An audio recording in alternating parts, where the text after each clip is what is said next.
here, grabbing some debris to further block holes in their tunnels, it was clear they knew the trapjaws were not a battle they were willing to fight.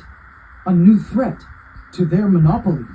I felt a bit disturbed by what I saw and had mixed feelings as to whose side I was actually on. But as the caregiver of this rainforest, I knew I had to stay neutral in the face of such wars. Little did I know, this ant war was about to get crazy. Bug's life. That's some shit. Next up, the ants with a sting of a bullet. These are Asian bullet ants, such a sleek and divine species of ant with black cocoons. Now, not to be confused with South American bullet ants, these incredible ants native to Southeast Asia are some of the most unique ants I've ever kept. They're smart and seem to act more individualistic, with each worker having a strange self-awareness and less of a hive mind mentality. They act more like a pack of wolves, and I think there's a good reason for this. Let me ask you, can you find the queen? Have a look.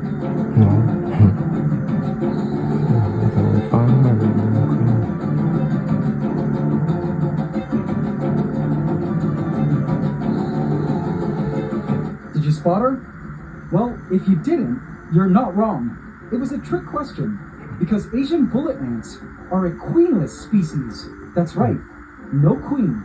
Instead of having an egg-laying queen like most ant colonies, the one laying all the eggs is a dominant worker ant, known as a gamergate. As the gamergate, she is the only ant allowed to mate with males infiltrating the nest looking for her, and also has to continually fight new and upcoming challengers vying for her coveted spot of primary egg layer. And in fact, look over there. In a tight embrace, but they aren't hugging things out. They are wrestling in a contest of strength and pheromones. One of these ants is the gamergate, having laid all the latest eggs of the colony, and another is one of her daughters or a sister who felt she was ready to take on the challenge of becoming the new gamergate. Or another possibility is that their gamergate had recently died, and these two alpha workers were now fighting to become the new gamergate. Other worker ants stood on the sides, waiting to see who would win in this heated battle of the jaws, stingers, and pheromones. But it looks like this ant here seems to be losing. One of the workers is pulling on her leg. The final verdict was drawn. This ant is the gamergate, and this ant is the loser, and must be seized immediately. I don't know if they'll execute her, but all I know is being the gamergate is no easy task.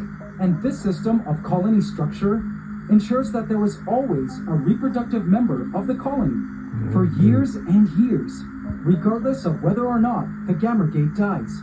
Any new gamergates, however, must wait for males to come around, enter the nest, and mate with them in order to produce more worker ants. So hopefully this winner here is the old gamergate, so that this Asian bullet ant colony can continue to grow once inside Pandora.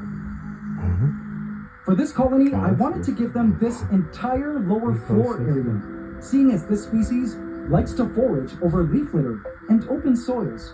I created a starting hole for the colony to begin their burrow. 5 burrows of the Bronx, baby. Place the colony into Pandora. Minneapolis. Oh shit. Oh shit. And look, tandem running. This species is known for this tandem running behavior, where they follow each other tightly, sometimes in long chains of workers. So awesome! It's been years since I've kept these ants, and I had almost forgotten just how cool they are.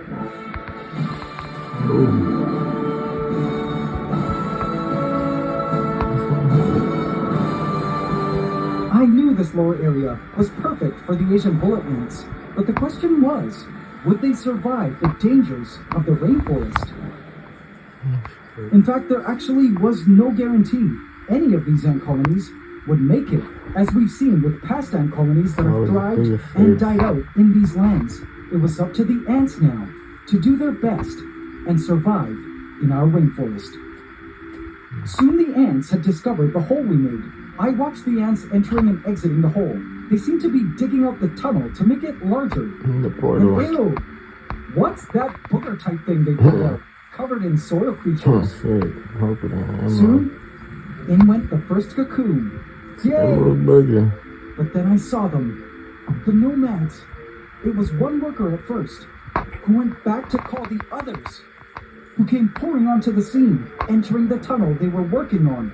I bet they were feeding on the cocoon. I guess that's why the Asian bullet ants, in the end, made an executive decision not to nest in the hole, and instead nest here at a back location under the driftwood. Guess I couldn't argue with them. That's where they chose. I didn't mind this, as the ants knew what the best conditions for the colony would be, and the hole I made was apparently not nomad-proof. Once again, though, the nomads were pushing back against all these ant newcomers, but they were certainly in for a rude awakening very soon. I couldn't wait to move in the next 2 colonies. But first, I went back to check on the weaver ants and was shocked by the sight.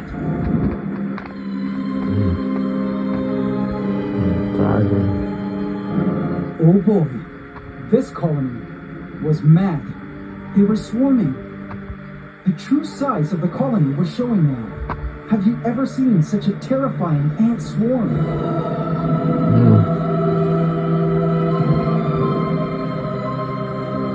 Some ants had sandwiched themselves between glass surfaces, trying to get out. Thank goodness this was a large species.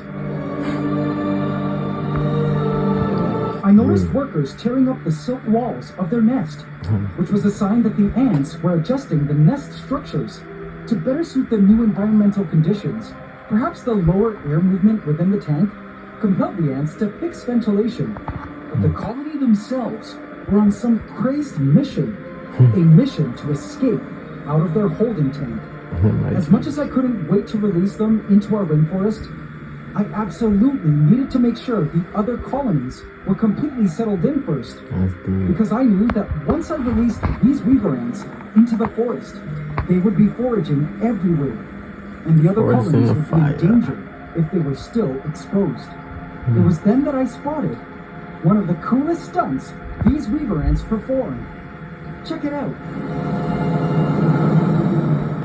Check it out, Holmes. I noticed the ants began to form their iconic body bridges. This is a cool behavior weaver ants are known for, and I oftentimes don't know why they form bridges like this, because frequently the bridges disseminate as quickly as they were formed. But this swarming colony was totally in bridge mode. I was thrilled when I spotted them forming this bridge chain. That's deep. You can learn a lot just checking nature out. And then there were 2 bridge chains that began to reach you learn a lot out to just attempt to looking at join. nature. Can you believe this? Chains of ants using their bodies. And my guess was they wanted a quicker way to ground level, maybe? I would soon find out.